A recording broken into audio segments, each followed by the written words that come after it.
C'est ici, à Toronto, que 6 matchs de la Coupe du Monde seront organisés.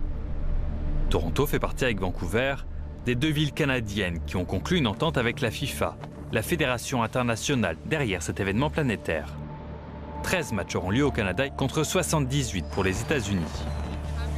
C'était le pire deal que j'ai jamais vu que Toronto a signé. Mon nom est Josh Mantlo, conseiller de la ville de Toronto.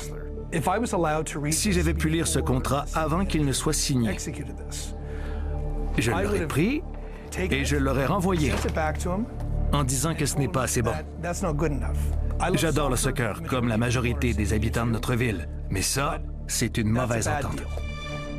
Ce fameux contrat, c'est l'entente qui lie les villes hautes comme Toronto avec la FIFA. Il fait partie des milliers de documents confidentiels que nous avons pu obtenir et qui nous montrent les multiples exigences de la FIFA pour décrocher l'organisation de la compétition. Pourquoi les villes ne veulent pas publier ces contrats? Parce que ça les fait mal paraître dès qu'on trouve ces contrats. Elles se retrouvent pieds et poings liés avec la FIFA qui va leur dicter les conditions. Ils abandonnent même le nom de leur stade à la FIFA, puisque c'est la FIFA qui décide du nom du stade dans le contrat. Soit vous adhérez, soit vous n'avez pas de match de la Coupe du Monde. C'est des exigences de la FIFA. La FIFA exige. Ce n'est pas des demandes. La FIFA impose ses conditions. On n'a pas le choix. 3 countries, 16 cities, 48 teams. L'une des principales requêtes de la FIFA, on la retrouve dans les ententes avec les villes hautes. Il y est noté que les villes ne doivent tenir aucun autre événement sportif pendant la compétition, ni 7 jours avant ou après. Aucun événement culturel comme des concerts ne peut également avoir lieu, sauf ceux approuvés par la FIFA.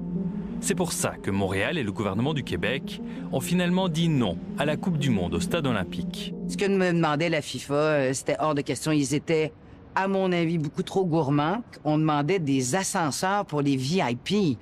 On demandait des ascenseurs pour les VIP, un blackout sur le Grand Prix de Formule 1 du Canada à Montréal, Festival international de jazz de Montréal, les Francophonies de Montréal. Dans cette note, on apprend même qu'une disponibilité exclusive du Stade olympique était réclamée par la FIFA durant presque 3 mois et que le parc Jean-Drapeau et le site du Vieux-Port devaient être réservés entre les mois de mai et juillet. Mais c'était inadmissible pour moi. Il était hors de question que j'appelle le Grand Prix de Formule 1 du Canada et que je leur dise « Excusez-moi, la FIFA demande un blackout 1 mois avant et 1 mois après. On va annuler le Grand Prix de Formule 1 du Canada. » Hors de question. Combien ça coûte? Combien ça rapporte? Moi, c'est ça ma job. Basé là-dessus, c'était non. Nous aurions été la seule ville francophone de l'organisation de la Coupe du Monde. Pour la FIFA, c'est une carte à jouer qu'il trouve très, très intéressante. Francis Millien est un vétéran du sport montréalais. Il a déjà été au cœur de plusieurs négociations avec la FIFA et il est persuadé qu'un arrangement aurait pu être trouvé. Oui, il y a des exigences, c'est certain, mais elles se négocient. La FIFA n'est pas stupide non plus. A-t-on dit non? A-t-on négocié? C'est bien facile de dire on ne peut pas négocier avec eux si on ne le fait pas. Malheureusement, on n'a pas impliqué suffisamment le comité de Montréal pour trouver des solutions aux problèmes, même s'ils étaient financiers. Je n'ai jamais eu une rencontre 1 à 1 avec les membres de la FIFA. Jamais. Vous avez essayé? Bien sûr. Moi, quand on ne souhaite pas rencontrer la ministre qui est responsable du portefeuille pour organiser l'événement qui serait tenu ici à Montréal, je vous laisse en déduire les conclusions. En plus des exigences faites aux villes hautes, la FIFA a eu également d'autres demandes auprès du gouvernement de Justin Trudeau. Dans ce document, on apprend qu'elle réclame une exonération totale de taxes pour une période de 10 ans, mais aussi une exonération fiscale limitée pour ses partenaires, les diffuseurs et les joueurs. Ça veut dire quoi? Ça veut dire que la FIFA a le monopole de la vente de tickets, de billets, a le monopole des produits publicitaires et que sur tous ces revenus, il n'y a aucun impôt qui va être perçu. C'est très très difficile à chiffrer, mais c'est énorme pour le manque à gagner du gouvernement. La FIFA réclame aussi que le gouvernement assume à ses propres frais l'entière responsabilité de la sûreté et de la sécurité de la Coupe du Monde. Dans un courriel, Ottawa prévient également, dès 2017, que la FIFA va conserver l'intégralité des profits de l'événement. Et ce qu'on découvre dans un autre message, c'est que la FIFA exige de garder confidentiel tout le contenu de ses accords. C'est eux qui dictent les règles du jeu. Ils se comportent au-dessus des gouvernements alors que c'est de l'argent public. Mais quand tu poses des questions ou que tu veux changer les règles, ils viennent pas chez vous. On a parlé à plusieurs conseillers et membres du gouvernement impliqués dans ce dossier. Ils ont demandé à ne pas être identifiés car ils estiment que l'équipe de Justin Trudeau a fait trop de concessions à la FIFA. En fait, ils demandent et toi t'exécutes. Et si t'exécutes pas, t'as pas de match. Quand on lisait à l'époque les contrats, c'est comme si on leur donnait les clés du pays. C'était aberrant.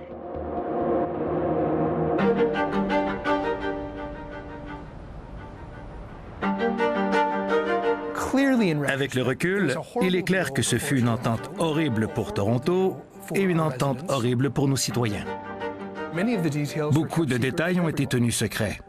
Et au fur et à mesure que les informations ont été révélées, c'est devenu évident que la FIFA était le casino et que Toronto avait tout perdu. Car la FIFA a eu tout ce qu'elle voulait. Quand tu vois tout ça, c'est un peu le résumé de tout ce qu'on a écrit sur la FIFA et tout ce qu'on a sorti des poubelles de la FIFA. On n'était pas nécessairement Flavor of the Month à Zurich à ce moment-là. Tu te rappelles le prix qu'on a eu, le prix du scoop de l'année de la Presse Magazine. Ces deux journalistes français ont enquêté durant 3 ans sur ce qu'on appelle le FIFA Gate, le plus grand scandale de corruption du monde du sport. C'est la nouvelle qui secoue la planète et le sport le plus populaire, le soccer. 14 personnes ont été arrêtées et accusées de corruption par la justice américaine. C'est des pots de vin pour des contrats télé. Corruption, oui. Les contrats télé, c'est une manière magnifique de faire de la corruption, du pot de vin, du blanchiment d'argent. Comme tout vrai système mafieux, ça fonctionne sur des réseaux d'amitié, d'intérêts communs, avec la plupart des choses qui se passent en arrière-boutique. C'est là où le système bascule. C'est là où le système bascule le jour où celui qui, pendant des années, l'a quand même contrôlé, entretenu, à savoir Sepp Blatter, est dépassé par le système qu'il a lui-même généré. Il en perd le contrôle. Sepp Blatter, c'est lui qui a annoncé à la surprise générale la victoire du Qatar face aux États-Unis pour l'obtention de la Coupe du Monde 2022. C'était sans doute le vote le plus corrompu de l'histoire du football. C'est un vote qui ouvre une boîte de Pandore. C'est un peu comme l'affaire Epstein aujourd'hui. Trop c'est trop et tout est mis sur la place publique. Bonjour. J'ai pensé que les Américains, ayant perdu la Coupe du Monde, étaient des bons perdants. Et j'ai constaté qu'ils étaient des mauvais perdants. L'ancien président de la FIFA a accepté de nous rencontrer à Zurich, 10 ans après ce scandale, qui ne lui a valu à ce jour aucune condamnation judiciaire. On m'a dit à l'époque, qui est le président de la corruption, c'est Blatter. Je ne suis pas responsable de la corruption des autres. Mais plusieurs ont dit que vous avez fermé les yeux. Fermer les yeux? Moi, j'ai les yeux toujours grands ouverts. Je n'ai pas fermé les yeux. Les tribunaux, et puis aussi finalement les Américains qui ont tout fait contre moi, ils ont dit l'homme était intouchable. Et je suis resté intouchable. Sinon, je ne parlerai pas avec vous aujourd'hui. Dans la foulée du FIFA Gate, Sepp Blatter a été remplacé par le Suisse Gianni Infantino, devenu rapidement un proche de Donald Trump. C'est lui qui est alors le président des États-Unis lorsque la FIFA octroie en 2018 la Coupe du Monde aux États-Unis, au Mexique et au Canada. Dans cette Coupe du Monde, oui, le grand profiteur, ça va les États-Unis. L'introduction du président des États-Unis, ça c'est le pire qui est arrivé à la FIFA. Aujourd'hui, Donald Trump est vraiment l'éléphant dans la pièce. On ne voit que lui, on n'entend que lui. Et quand on pense Coupe du Monde 2026, on pense d'abord États-Unis. Le fait qu'elle offre justement un prix créé ex nihilo à Donald Trump pour Donald Trump, un prix de la paix, montre bien que Gianni Infantino et Donald Trump s'entendent globalement assez bien. Tout l'enjeu aujourd'hui, et pour le Mexique et pour le Canada, c'est de réussir justement à tirer leur épingle du jeu. Mais ce qu'on nous a aussi confié, c'est que les enquêtes américaines sur la FIFA auraient eu indirectement une influence dans le choix des pays hôtes pour la Coupe du Monde 2026. Des moyens ont été mis en place pour donner la Coupe du Monde aux Américains. C'est ce qui explique ce cirage de bas de la FIFA avec Trump. L'homme au téléphone est un ancien haut dirigeant de la FIFA. Il nous a demandé de cacher son identité par peur de représailles. Le Canada et le Mexique, ce sont seulement des faire-valoir. Ils ont été utilisés au service des Américains. Selon lui, ce n'est pas étonnant que le Canada n'ait que 13 matchs, contre 78 pour les États-Unis. Le Canada n'a jamais eu aucune influence, aucun pouvoir.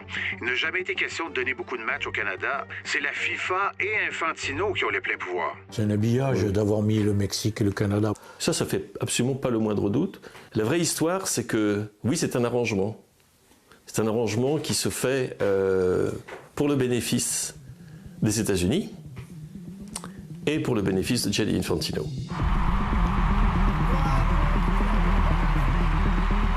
Monsieur Infantino, vous êtes content de voir la Coupe du Monde au Canada? Bonjour. Je suis très content de voir la Coupe du Monde au Canada. C'est un pays magnifique. Mais pas à Montréal? C'est pas dommage? Malheureusement, oui, bien sûr. Ouais. Il aurait fallu jouer partout, mais bon. Ici, ils disent, les politiciens, que ça aurait coûté beaucoup trop d'argent public, que la FIFA demande beaucoup trop d'argent. Est-ce que vous êtes d'accord? Non, la FIFA ne demande rien du tout. Pourtant, la FIFA demande qu'il n'y a pas de taxes à payer. La FIFA ne demande rien. C'est ce que nous a donc certifié son président, Gianni Infantino. Si jamais il y a une Coupe du Monde du culot qui est organisée à Montréal, je pense que Gianni Infantino a la médaille d'or. C'est sûr que la FIFA ne demande pas qu'on lui donne de l'argent, mais les conditions qui sont imposées sont tellement exorbitantes qu'il a joué sur les mots. L'organisation d'une telle manifestation ne lui coûte pas grand-chose, mais elle remplit ses caisses à chaque grande manifestation, ce qui lui permet de payer son staff, de payer ses dirigeants, plusieurs millions de dollars. Et toutes les demandes de la FIFA ont considérablement fait augmenter la facture pour les villes canadiennes. À Vancouver, les projections budgétaires sont passées de 240 à potentiellement plus de 620 millions de dollars pour 7 matchs. Et la hausse est encore plus forte à Toronto. Au départ, en 2018, on nous a dit que ça coûterait au total entre 30 et 45 millions de dollars. Mais on sait maintenant qu'on va devoir payer au moins 380 millions de dollars. Je pense qu'avant de s'engager, la ville de Toronto ne savait même pas comment elle allait financer ces matchs. Elle s'est tirée dans le pied. Et ce qui est mis de l'avant pour justifier ces coûts, ce sont les fameuses retombées économiques, c'est-à-dire l'argent dépensé par les touristes. Selon le gouvernement, les 13 matchs au Canada vont générer 3,8 milliards de dollars. Mais lorsqu'on a demandé des précisions sur cette étude, on nous a répondu qu'elle a été commandée par la FIFA. On nous dit que ça génère des revenus en nuitées hôtelières, etc. Soit, mais ça n'a jamais été démontré dans la littérature. Et le retour sur investissement, il est clairement excessivement questionnable. Est-ce que ces retombées sont exagérées par la FIFA? Probablement. Nos sources impliquées dans ce dossier à Ottawa sont elles aussi sceptiques devant les chiffres avancés par la FIFA. C'était très difficile d'avoir des informations précises, mais le premier ministre voulait vraiment la Coupe du Monde. C'est peut-être pas le meilleur deal en ville, mais c'était le seul deal qu'on pouvait avoir. Ça m'étonnerait pas que la FIFA gonfle ses chiffres pour montrer que l'investissement vaut la peine, mais je pense que le gouvernement ne devrait pas se fier uniquement aux études menées par ces organisations privées pour prendre de telles décisions. On nous assure aussi que la Coupe du Monde va attirer au Canada 1 million de visiteurs internationaux. Pourtant, le Canada va organiser seulement 13 matchs avec en moyenne 50 000 spectateurs. Au total, cela fait donc 650 000 spectateurs et en grande partie, ce seront des résidents canadiens. Mais alors, comment expliquer l'arrivée d'1 million de touristes internationaux? Le gouvernement estime que de nombreux visiteurs vont voyager au Canada pour vivre l'ambiance de la Coupe du Monde. En se fiant, nous dit-on, sur les tendances historiques des dernières éditions, qui n'ont pourtant eu lieu que dans un seul pays. Les premières données qu'ils nous ont données sur les retombées économiques étaient complètement erronées. C'est ce qu'indique d'ailleurs une note interne du ministère du Tourisme du Québec qu'on a pu se procurer. Il est écrit qu'à l'époque, les projections de l'impact économique concernant Montréal ont même été surestimées par la FIFA. La FIFA n'était pas capable de me dire « OK, mais dans ton analyse de retombées, combien est la dépense touristique de dollars par jour et où proviennent mes touristes? » Ils n'étaient même pas capables de me dire c'était quoi le pourcentage de touristes hors Québec. Beaucoup de personnes vont se faire énormément d'argent avec la Coupe du Monde, mais pas les Torontois. Pour moi, c'est la FIFA qui a fait la meilleure affaire. Point final.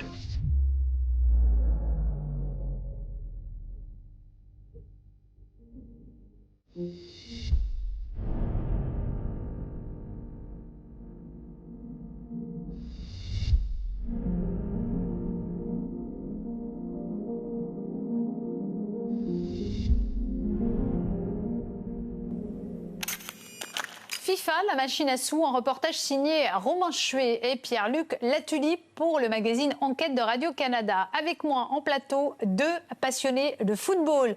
Simon Boll, vous êtes journaliste au quotidien français L'Équipe et également l'auteur du livre FIFA Connexion. On va en parler tout au long de cette émission. Avec nous également Patrick Oberly, vous êtes journaliste à la cellule Enquête du groupe de presse privé suisse Tamedia. Merci également d'avoir accepté notre invitation, Patrick. Je vous propose tout de suite de partir à Montréal. On va retrouver Romain Chuet. Alors Romain, on sait et on voit dans votre reportage qu'il est difficile d'obtenir des témoignages au sein de la FIFA ou des documents au sein de cette même FIFA. Combien de temps a pris votre enquête et est-ce que vous vous êtes senti confronté au mur du silence de la Fédération internationale de football? Bien sûr qu'il y a un mur du silence. Vous savez, et Simon Boll d'ailleurs sur le plateau pourra certainement en parler, mais enquêter sur la FIFA, c'est faire preuve de patience parce que ces contrats-là, ces ententes, elles sont très peu connues. Nous, il a fallu faire ce qu'on appelle au Canada des demandes d'accès à l'information, c'est-à-dire c'est un mécanisme qui permet d'obtenir des documents qui lient des organisations publiques. Alors évidemment, souvent, elles sont entièrement caviardées, mais à force de persévérer, de relier certaines ententes, parce qu'il y a des ententes avec les villes, il y a des ententes avec les provinces, il y a des ententes avec les gouvernements, notamment les exemptions fiscales qui sont réclamées par la FIFA, eh bien, on arrive à avoir un portrait général de ce que la FIFA impose, de ce que la FIFA veut. Et pour vous donner un exemple, Dominique, la mairesse de Toronto, Olivia Shaw, a été élue en 2023. Quand elle a été élue quelques semaines, quelques mois plus tard, elle a dit publiquement que même elle, mairesse de Toronto, n'avait pas encore eu accès aux conditions qui lient la ville de Toronto avec la FIFA. C'est pour vous montrer un petit peu l'obscurantisme, entre guillemets, de la FIFA. Simon Boll, on imagine que vous n'êtes pas très surpris parce que vous entendez de la bouche de Romain Chuet. Vous qui avez publié un ouvrage justement sur la FIFA, on peut vraiment dire c'est l'omerta qui domine au sein de la Fédération internationale de football.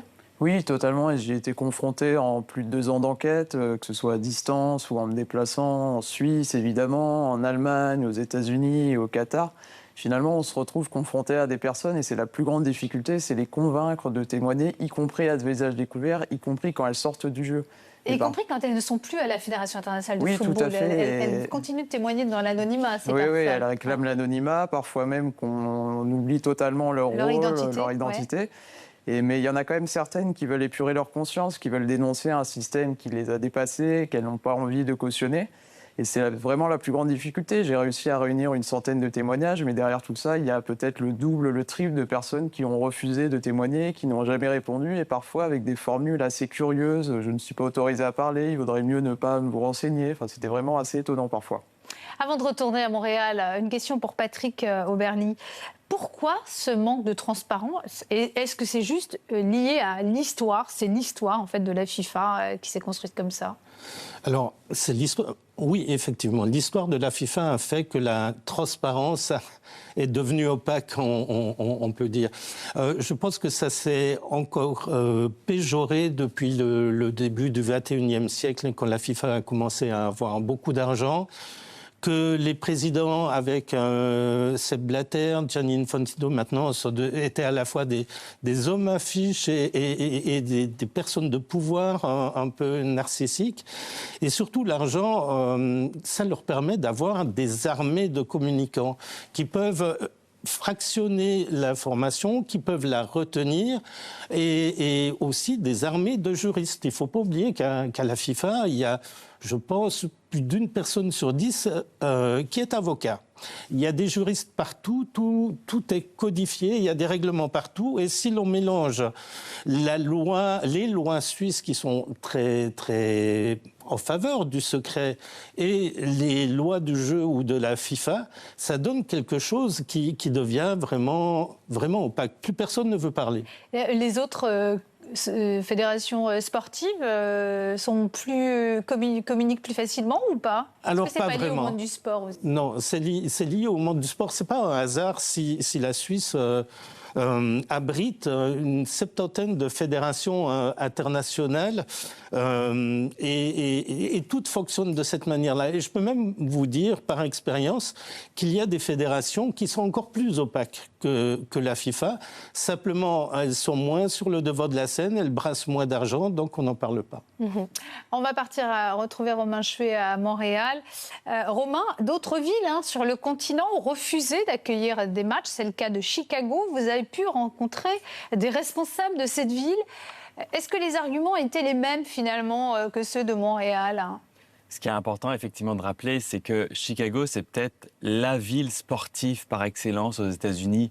Il y a du baseball au plus haut niveau, il y a du hockey, il y a la NBA bien sûr avec les Chicago Bulls. Il y a l'habitude d'accueillir des événements sportifs. Il y a la MLS aussi, donc c'est une ville qui connaît le soccer. Elles ont dit non finalement, ces personnes-là, à la ville de Chicago, parce que un petit peu comme à Montréal, elles ont pu parler avec personne de la FIFA. Il y a le comportement aussi des fameux juristes, comme vous l'avez dit, de la FIFA. Ça laisse entendre que la FIFA prend un petit peu les villes de haut. En fait, ce qui revient souvent, c'est de dire que la FIFA demande de signer un chèque en blanc. C'est pour ça que des villes américaines, comme Chicago, ont refusé justement de se lier avec la FIFA. Romain, justement, je vous propose de réécouter un extrait justement de votre reportage à propos de l'attribution de ce mondial sur le continent américain. Des moyens ont été mis en place pour donner la Coupe du Monde aux Américains. C'est ce qui explique ce cirage de bas de la FIFA avec Trump. Le Canada et le Mexique, ce sont seulement des faire-valoir. Ils ont été utilisés au service des Américains. La vraie histoire, c'est que, oui, c'est un arrangement. C'est un arrangement qui se fait pour le bénéfice des États-Unis et pour le bénéfice de Gianni Infantino. C'est vraiment ça le secret de cette Coupe du Monde, c'est un arrangement Gianni Infantino, États-Unis, Donald Trump. Il faut revenir un petit peu sur le contexte géopolitique de l'époque 2015. C'est le fameux FIFA Gate. Pourquoi on parle du FIFA Gate? Parce qu'en 2010, la FIFA a octroyé la Coupe du Monde 2022 au Qatar. C'était face à qui? C'était face aux États-Unis. La justice américaine voulait se saisir du dossier de la FIFA parce qu'il y avait des enjeux de pot de vin, de corruption, des contrats de marketing. Donc à partir de ce moment-là, ce qu'on sait, ce qu'on apprend en coulisses, c'est que la FIFA voulait trouver un arrangement avec les États-Unis. Mais pour que ça ne paraisse pas trop suspect de donner la Coupe du Monde aux États-Unis pendant que la justice américaine est en train d'enquêter, eh bien, qu'est-ce qu'on a fait? On a ajouté une candidature nord-américaine, c'est-à-dire avec le Canada, première Coupe du Monde de l'histoire au Canada, avec le Mexique. Et il faut aussi voir le contexte géopolitique de l'époque en Amérique du Nord. Donald Trump venait d'être élu. Les États-Unis, le Canada et le Mexique, qui avaient des joutes politiques extrêmement importantes, commerciales. Donc c'était très difficile, les relations étaient tendues. Donc ça arrangeait un petit peu tout le monde finalement que cette Coupe du Monde ait lieu évidemment aux États-Unis pour le bénéfice de Gianni Infantino et de la FIFA, mais aussi avec le Canada et le Mexique. Au Canada, on a mis la cerise sur le sundae. Alors, le football est loin d'être le sport numéro 1 aux États-Unis, même s'il a gagné pas mal de licenciés ces dernières années. On va regarder justement les chiffres. Ils étaient 100 000 en 1974. 3 millions en 2006 et 4,2 millions en 2024. On peut dire que c'est une terre de conquête économique aussi pour la FIFA, le continent nord-américain. Ça l'a toujours été en fait. D'ailleurs, c'est ce que j'écris. Sepp Blatter en 1994, lors de la première Coupe du Monde aux États-Unis, parlait de mémoire d'un déclic pour le soccer. Et il était alors secrétaire général de la FIFA. Et Joao Havelange, son président, parlait déjà d'une multinationale pour son instance. Et le soccer, évidemment, est un outil de développement sportif. Mais on sait qu'en France, par exemple, il y a 2,5 millions de licenciés, donc avec 5 fois moins d'habitants. Donc la marge de développement est évidemment énorme, même si le soccer féminin est largement en avance. Il y a évidemment tous les intérêts personnels et politiques dont on a déjà parlé et beaucoup d'avantages commerciaux à gagner. Oui, c'est ça. C'est vrai qu'aux États-Unis, c'est le football féminin. Par exemple, les joueuses de foot féminines gagnent mieux leur vie que les joueurs de foot masculins. C'est toujours le cas. C'est un modèle, en tout cas féminin, qui est très en avance aux États-Unis, le football féminin, et la France s'est d'ailleurs beaucoup inspirée, et c'est en tout cas un des avantages. Les sports numéro 1 aux États-Unis, ça reste bien sûr le basket, le baseball, le football américain aussi, Patrick Oberly. Donc il y a encore le football, le soccer, comme on dit là-bas, a encore beaucoup à faire. Il a encore beaucoup Ça reste toujours un sport un peu universitaire, c'est-à-dire... Alors, c'est un sport universitaire parce que le système n'est pas du tout le même, notamment au niveau de tout ce qui est junior, formation, que ça peut être en Europe. Et ce qui est très différent aussi, moi j'avais été frappé, c'est que les gens ont envie de dépenser pour le foot aux États-Unis. Il y a des parents qui sont prêts à dépenser $100 par heure d'entraînement privé pour leur fils. Et c'est quelque chose qui n'existe pas ici en Europe. Donc les gens ont envie de dépenser de l'argent, et quand il y a de l'argent, il y a la FIFA et Gianni Infantino. Alors, on va revenir à la Coupe du Monde 2026. On va regarder justement cette carte avec les villes hôtes. Donc, on voit Vancouver, Toronto pour le Canada et puis toutes les autres, une majorité aux États-Unis.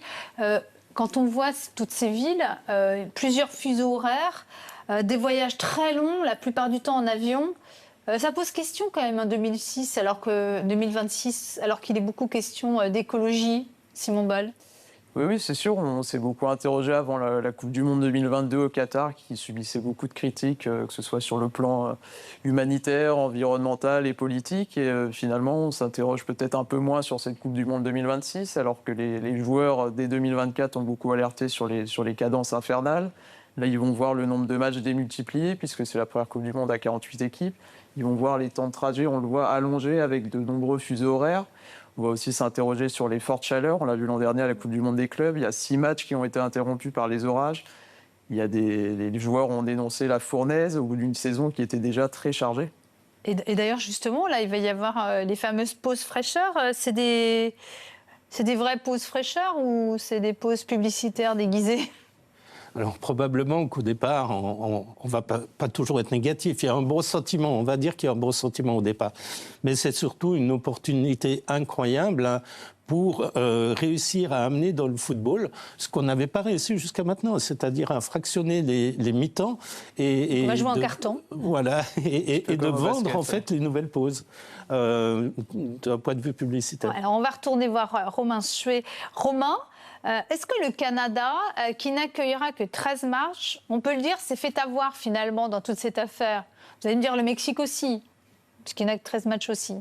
C'est le sentiment qui revient de plus en plus, et notamment de la part des personnes qui ont été dans les coulisses des négociations de cet événement. Vous l'avez dit, il y a 13 matchs au Canada sur 104. C'est la première fois qu'on passe à 48 équipes.